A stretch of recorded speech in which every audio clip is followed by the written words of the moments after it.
Next topic is why cell potential becomes zero at equilibrium. ये समझने से पहले एक क्वेश्चन ये आता है कि क्या बैटरी या इलेक्ट्रोकेमिकल सेल हमेशा करंट देता रहता है? अगर नहीं तो फिर करंट देना क्यों बंद कर देता है? और सबसे इम्पॉर्टेंट कि इक्विलिब्रियम पर सेल पोटेंशियल ज़ीरो क्यों हो जाता है? ये topic non stick equation, equilibrium और इलेक्ट्रोकेमिस्ट्री इन तीनों को कनेक्ट करता है।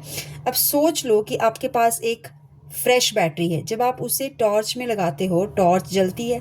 कुछ दिन बाद टॉर्च की लाइट कम हो जाती है और एक दिन बैटरी कंप्लीटली डेड हो जाती है। अब क्वेश्चन ये है कि बैटरी डेड क्यों हो गई?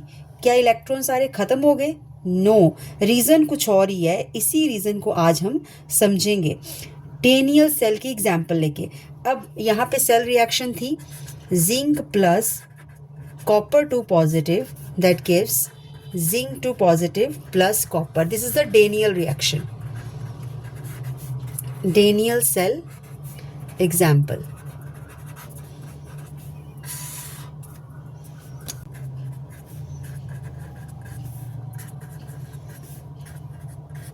ये रिएक्शन स्पॉन्टेनियस है, इसीलिए सेल करंट प्रोड्यूस करता है। इनिशियली क्या होता है कि सेल स्टार्ट करते ही एनोड पर जिंक डिसॉल्व होना शुरू करता है, क्योंकि zinc gives zinc 2 positive plus 2 electrons. Zinc electrons release कर देता है। और कैथोड पर क्या होता है? कैथोड पर कॉपर आयंस इलेक्ट्रॉन्स गेन करते हैं, that means copper 2 positive plus 2 electrons that gives copper.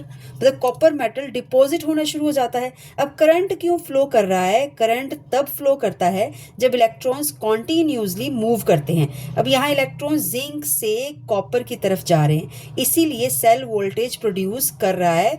E cell जो है that is greater than zero, which we have done in the previous lecture. अब टाइम के साथ क्या होता है? अब ध्यान से समझो कि ये सबसे इंपॉर्टेंट पॉइंट है।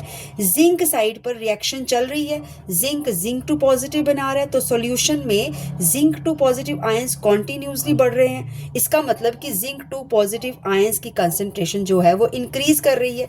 इसकी concentration that is increasing.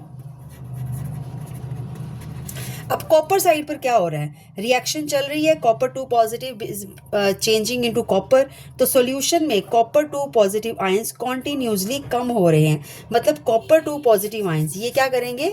It will decrease. अब रिजल्ट क्या हुआ? स्टार्टिंग में कॉपर आयंस ज़्यादा थे, जिंक आयंस कम थे। अब इसीलिए रिएक्शन इजीली चल रही थी, लेकिन धीरे धीरे जिंक 2 पॉजिटिव आयंस बढ़ते गए, कॉपर 2 पॉजिटिव आयंस कम होते गए। रिएक्शन की जो ड्राइविंग फोर्स थी वो कम होती गई। अब यहाँ सेल पोटेंशियल क्या करता है? सेल पोटेंशियल एक्चुअली रिएक्शन को ड्राइव करता है। जितना ज़्यादा ई सेल होगा उतनी ज़्यादा टेंडेंसी रिएक्शन की होगी। जब कंसंट्रेशन चेंज हो जाती हैं, ई सेल भी चेंज हो जाता है। अब नर्स्ट इक्वेशन क्या कहती है? What is Nernst equation? E cell that is equal to E naught cell minus 0.059 upon n log of Q, where Q is the reaction quotient.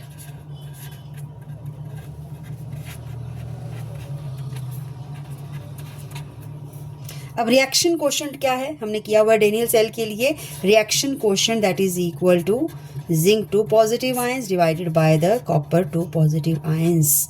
Initially zinc ions कम थे, copper ions ज़्यादा थे, तो Q क्या था? छोटा हो, Q की वैल्यू कम होगी। अब ई सेल रिलेटिवली बड़ा होगा, क्यू छोटा होगा तो फिर ई सेल की वैल्यू ज़्यादा होगी। अब टाइम के साथ क्या होता है?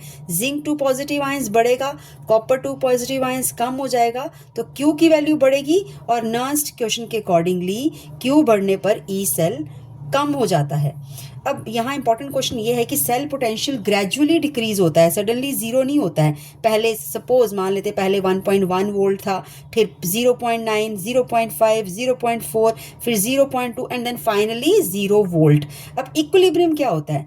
एक स्टेज आती है जब forward reaction rate that is equal to backward reaction rate.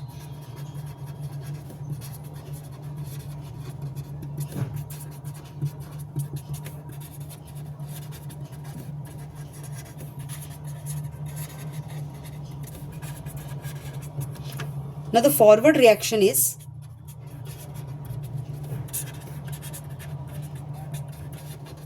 and the backward reaction is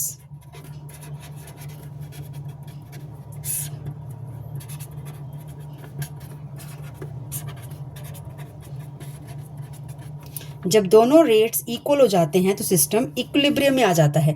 equilibrium पर क्या होता है स्टूडेंट्स, यहाँ पे एक कॉमन मिसकंसेप्शन है कि लोग सोचते हैं कि रिएक्शन कंप्लीटली स्टॉप हो जाएगी। नहीं, ऐसा नहीं है। रियलिटी में फॉरवर्ड रिएक्शन भी चल रही है, बैकवर्ड रिएक्शन भी चल रही है, दोनों सेम रेट से चल रही हैं, इसलिए नेट चेंज जो होगा वो जीरो है। इलेक्ट्रॉन फ्लो क्यों बंद हो जाता है? फॉरवर्ड रिएक्शन इलेक्ट्रॉन्स प्रोड्यूस कर रही है, बैकवर्ड रिएक्शन में क्या हो रहा है? इलेक्ट्रॉन्स कंज्यूम हो रहे हैं, दोनों इक्वल हो जाएंगी। रिजल्ट नेट इलेक्ट्रॉन फ्लो क्या होगा? जीरो। तो current zero, net electron flow zero, that means current is zero. Therefore E cell is equal to zero.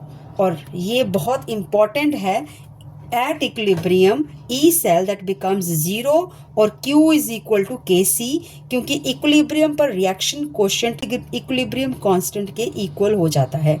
अब इसी पॉइंट को यूज करके हम रिलेशनशिप निकालेंगे ई नॉट सेल और KC के बीच में, विच इज इक्विलिब्रियम कांस्टेंट।